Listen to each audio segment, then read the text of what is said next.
کی ولادت سے 2 ماہ قبل آپ کے سر سے اٹھ چکا ہوتا ہے۔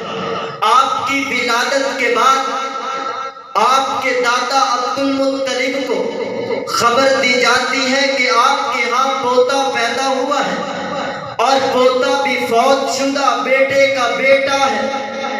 تو اس وقت حضرت عبد المطلب تشریف لاتے ہیں، سیرت ابن حشام ہے، اٹھا کر نبی کریم کو لایا گیا کعبۃ اللہ کے اندر۔ عبد المطلب نے آپ کا نام محمد رکھا۔ کیوں رکھا؟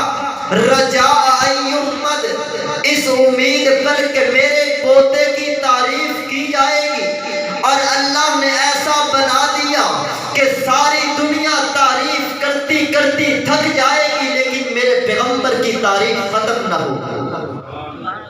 تو اسی لیے تو علامہ راغب اصفہانی فرماتے ہیں محمد الذی اجمیت فیہ الخصال المحمودہ، کہ محمد اسے کہتے ہیں جس کے اندر تمام کمالات، تمام صفات موجود ہوں۔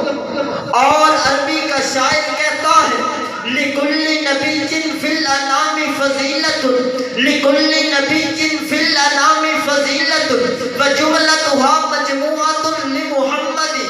اور علامہ کا صاحب قاموس فرماتے ہیں محمد الذی یحمد مرۃ بعد مرہ، کہ محمد کسے کہتے ہیں؟ محمد اسے کہتے ہیں جس کی تعریف در تعریف ہو، تعریف ہوتی جائے ختم نہ ہو تو محمد بنتا ہے۔ اسی لیے تو انڈیا کا کنور سنگھ مہدی غیر مسلم ہے لیکن میرے پیغمبر کی شان میں کیا کہتا ہے؟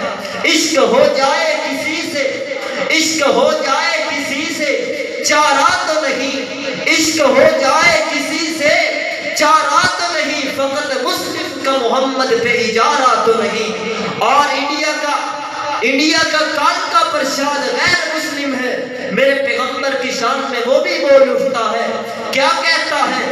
چاند کو سورج کو کوئی میرے ہاتھوں پہ لا دے، چاند کو سورج کو کوئی میرے ہاتھوں پہ لا دے، کونین کی دولت کو میرے دامن میں چھپا دے، کونین کی دولت کو میرے دامن میں چھپا دے۔